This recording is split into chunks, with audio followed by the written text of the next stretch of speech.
Operates in 3 modes और it operates in 4 modes. देखिए 555 timer एक आईसी होती है, it is an integrated circuit 555 timer, right? That is used in a variety of timers, pulse generation and oscillator applications में use होता है। oscillator applications में 555 timer use होता है, pulse generation में use होता है, it is used for generating pulses, right? ठीक है, एंड वैरायटी ऑफ टाइमर्स में यूज होता है। तो 3 मोड्स में काम करता है, एक होता है अस्टेबल मोड, एक होता है मोनोस्टेबल मोड और एक होता है आपका बाइस्टेबल मोड, राइट? अब आप देखिए, जब इसने पूछा है इट ऑपरेट्स इन सिंगल 2 और 4 मोड्स, तो तीनों गलत है, केवल थर्ड वाला सही है, it operates in 3 mode. Astable mode में क्या होता है कि 555 IC can be used as a oscillator, इसमें एक ऐसा ऑसिलेटर यूज होता है, ठीक है, एंड पल्स जनरेटर की तरह यूज होता है, इससे मार्कर ही नहीं आ रहा है, पल्स जनरेटर की तरह यूज होता है, लॉजिक क्लॉक्स में यूज होता है, it is used in logic clocks, okay, logic clocks में यूज होता है। मोनोस्टेबल में क्या होता है कि 555 टाइमर जो होता है it is used as a one shot pulse generator, frequency divider में यूज होता है। फिर आपका पल्स, ये भी पल्स डिटेक्शन में टच स्विचेस में यूज होता है। बाइस्टेबल में क्या होता है, 555 can be operated as a flip flop, latches, right?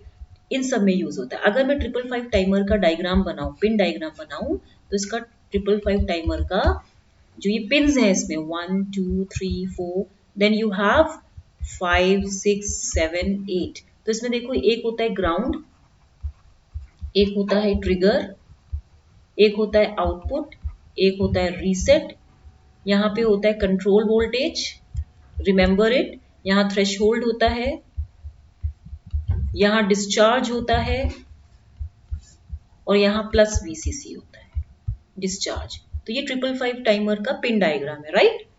Next question है, what is the value of the current at resonance in RLC series circuits? आपको पता है कि रेजोनेंस क्या होता है? The resonance is the condition at which the voltage across and current through is in same phase, same phase में जब होते हैं, ठीक है।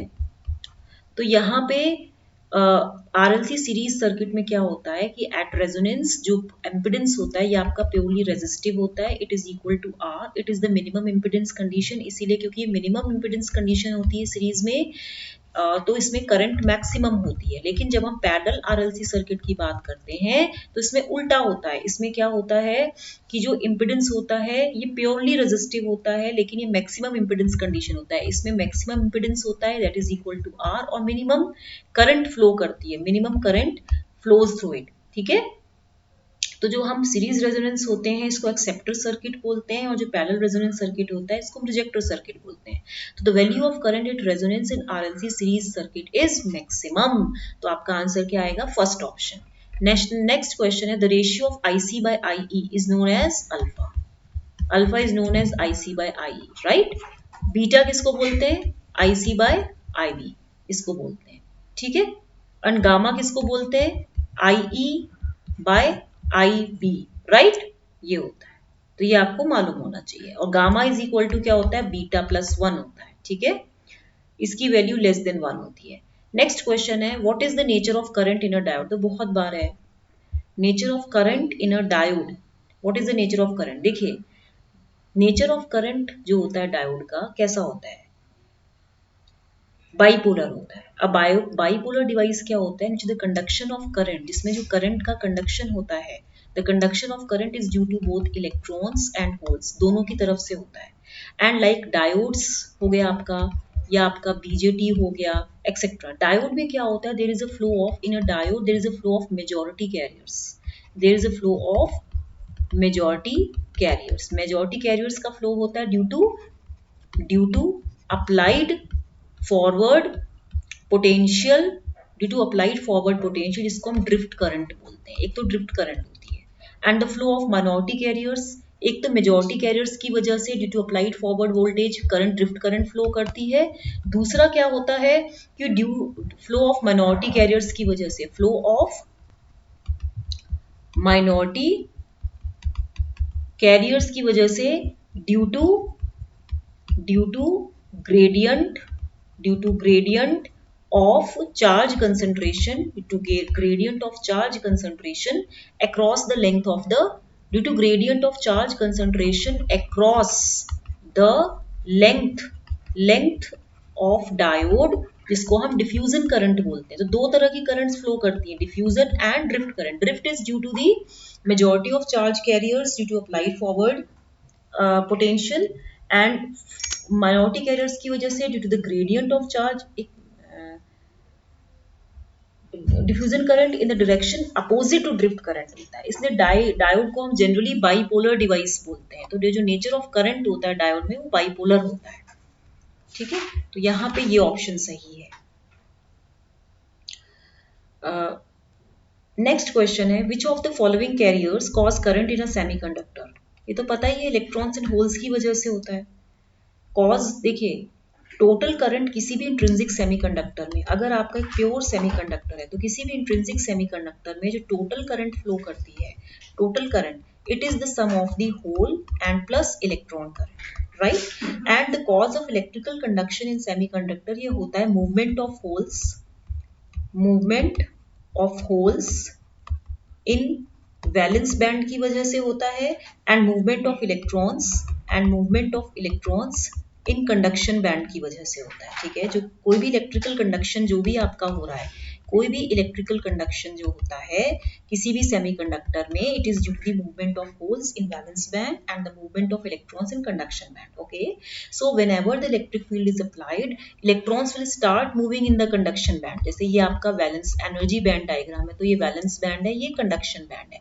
तो जब भी हम इलेक्ट्रिक फील्ड अप्लाई करते हैं तो जो इलेक्ट्रॉन्स होते हैं ये कंडक्शन बैंड में ही फ्लो करते हैं in the direction opposite to that of electric field. तो current produced at that time उसको होल करंट बोलते हैं। We can say two types of currents are mainly working in the semiconductor. एक hole current होती है that is due to movement of holes in valence band, और एक electron current होती है which is caused by the movement of electrons in the conduction band. तो total resultant current both currents की वजह से होती है। तो number of free electrons in the conduction band and holes in the valence band is equal. Intrinsic semiconductor में number of free electrons is equal to number of holes electrons. तो यहाँ पे ये सही होगा। Next question है, the device whose symbol is seen to be two SCRs inverse parallel connected is, उसको हम ट्राइएक्स स्विच बोलते हैं। ठीक है, जैसे ये जो है आपका, ये ट्राइएक्स स्विच के बारे में बता रहे हैं। जैसे यहाँ पे मैं इसका सिंबल बना देती हूँ, ये आपका सिंबल है। ठीक है, यहाँ पे ये एनोड 1 है और यहाँ पे ये एनोड 2 है और यहाँ पे ये गेट है। ठीक है, तो यहाँ पे देखिए ट्राइएक्स एक 3 टर्मिनल सेमीकंडक्टर डिवाइस है and may be considered equal to 2 SCRs connected in anti parallel और inverse parallel. Anti parallel connected होते हैं। तो ट्राइएक्स बाई डायरेक्शनल डिवाइसेस होते हैं, ये बाई डायरेक्शनल डिवाइसेस होते हैं। It is ideal for operation utilising AC power. ये AC पावर यूज करता है for switching purposes and operated at power frequency, and it can control current flow for both halves। दोनों halves के लिए current को control करता है in alternating current cycle। ठीक है, तो ये आपको मालूम होना चाहिए। ठीक है, बाकी हम बाद में डिस्कस करेंगे जब कभी इसके बारे में। अच्छा, अब ये वाला जो क्वेश्चन है, इस क्वेश्चन को देखिए, for the given circuit and input signal identify the output. देखिए इस क्वेश्चन में डायोड मैंने आपको बताया था, it is an electronic device allowing current to move through it only in one direction. उसमें करंट, टोटल करंट तो डायोड में दोनों की वजह से होती है, लेकिन जो डायोड में डायरेक्शन की बात कर रहे हैं तो वो यूनिडायरेक्शनल है। ठीक है, करंट का फ्लो यूनिडायरेक्शनल है, लेकिन डायोड कैसा है, बाइपोलर है। अब इसमें आप देखिए यहाँ पे जैसे क्वेश्चन है, इनपुट आपको ये दिया है, तो मैं थोड़ा, कौन सा है ये, ओके, इसमें देखिए when the input is positive, जब आपका इनपुट पॉजिटिव है तो डायोड क्या होगी, diode will be open circuited, right, and the output will be zero, output zero होगा, क्योंकि ये इनपुट पॉजिटिव हाफ साइकिल में क्या होगा, यहाँ पे तो ये ओपन हो जाएगा ना, तो करंट तो जीरो हो गई। ठीक है, अब जब इनपुट नेगेटिव होगा तो डायोड कैसी हो जाएगी, शॉर्ट सर्किट हो जाएगी, एंड इनपुट जब ये शॉर्ट सर्किट हो जाएगी, जब ये नेगेटिव होगी, यहां से जाएगी तभी फ्लो करेगी ना करंट, तो डायोड शॉर्ट सर्किट होगी and input will appear across the output. ठीक है, तो फाइनल आउटपुट वेवफॉर्म आपकी नेगेटिव हाफ साइकिल में आ रही है। तो ये यहाँ पॉजिटिव हाफ साइकिल में कुछ नहीं है, नेगेटिव हाफ साइकिल में पाई टू 2 पाई है, फिर पॉजिटिव हाफ साइकिल में कुछ नहीं है, फिर नेगेटिव हाफ साइकिल में आपका 3 पाई से 4 पाई है। तो यहाँ पे ये प्लस V इनपुट है और यहाँ पे ये माइनस वी इनपुट है, तो यहाँ पे जो आंसर होगा वो आपका फोर्थ ऑप्शन होगा। सिंपल क्वेश्चन था। नेक्स्ट क्वेश्चन है आपका, the saturated value of drain current up in the active region is obtained for. देखिए इस क्वेश्चन में आप देखिए कि इनहैंसमेंट मोड मॉसफेट की बात होगी। जो आपका इनहैंसमेंट मोड मॉसफेट होता है, E MOSFET, right, this is equal to normally open switch. इसको हम जनरली ओपन स्विच बोलते हैं, नॉर्मली ओपन स्विच बोलते हैं, that requires VGS to switch on the device, जिसकी वजह से वीजीएस जो करता है ये turn on, to turn on the device के लिए यूज होता है। इफ पॉजिटिव वीजीएस, अगर प्लस वीजीएस आपने लगाया है to the N channel gate terminal, N channel gate terminal के लिए, तो only the channel will conduct, only channel will conduct, केवल चैनल कंडक्ट करेगा। Then only drain current starts to flow, और फिर ड्रेन करंट फ्लोज करेगा through the channel. If bias voltage is zero, अगर bias voltage zero है और negative है, then the transistor switches off, transistor off हो जाएगा and the channel stays in non conductive region, channel stays in non conductive region में channel stay करता है non conductive state में, resulting in drain current to be zero।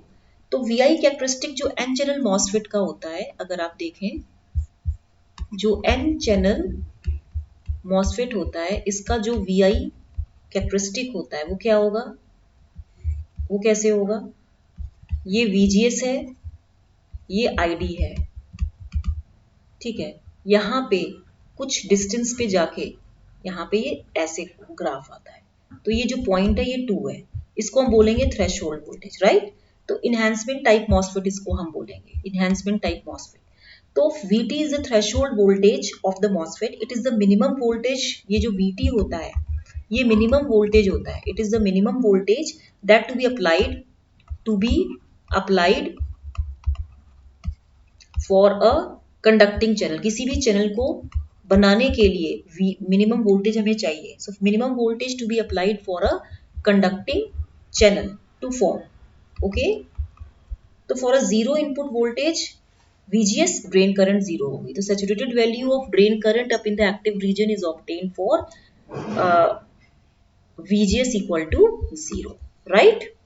Next question है आपका, find the minimum SOP for the following Boolean expression. ये तो बहुत आसान है। देखिए इस केस में आप क्या कर सकते हैं, x बार y प्लस x कॉमन ले लिया तो y बार प्लस y आ गया। अब ये वैल्यू उठा के 1 हो गई, तो ये वैल्यू x बार y प्लस x हो गया। फिर हमने इसको क्या किया, x प्लस x बार कर दिया and plus x plus y कर दिया। x प्लस x बार 1 हो गया और ये x ये इस तरह से आ गया, तो आपका जो आंसर आएगा वो x प्लस वाई आएगा। नहीं सॉरी, ये x प्लस एक्स बार और ये मल्टीप्लाई का से डॉट का आएगा, तो ये यहाँ पे ये x प्लस वाई हो जाएगा, ये वैल्यू 1 हो गई, ठीक है। तो आपका जो आंसर आएगा second option, right. Next question है, the collector current of a class C amplifier is, कैसी होती है। देखिए class C power amplifier is a type of amplifier where the active element जो होता है transistor, it conducts for less than half cycle, less than half cycle of input signal, right. Less than half cycle means ये conduction angle जो होता है आपका, जो आपका ये कंडक्शन एंगल है, it is less than 180 degree. और इसकी रिड्यूस्ड कंडक्शन एंगल जो होता है आपका, ठीक है, इट इम्प्रूव्स द एफिशिएंसी, ये एफिशिएंसी को इम्प्रूव करवाता है, it improves the efficiency to a great extent, but इससे लॉट ऑफ डिस्टॉर्शन होता है। अगर रिड्यूस्ड कंडक्शन एंगल होगा तो it will create a lot of distortion, lot of distortion रहेगा, ठीक है। थ्योरेटिकल मैक्सिमम एफिशिएंसी जो होगी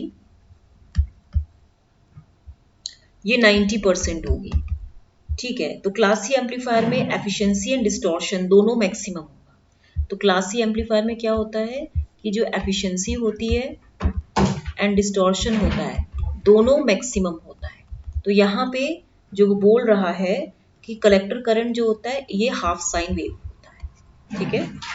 नेक्स्ट क्वेश्चन है, dash is the most accurate method for measuring resistances. Wheatstone's bridge ये मोस्ट एक्यूरेट मेथड होता है।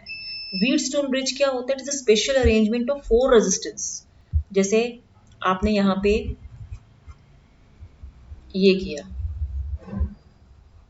ठीक है, और यहाँ पे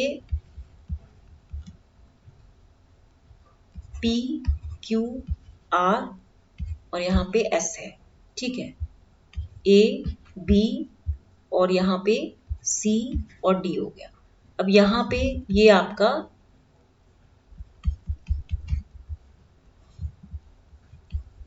ये हो गया, ये बैटरी वोल्टेज लगा दी।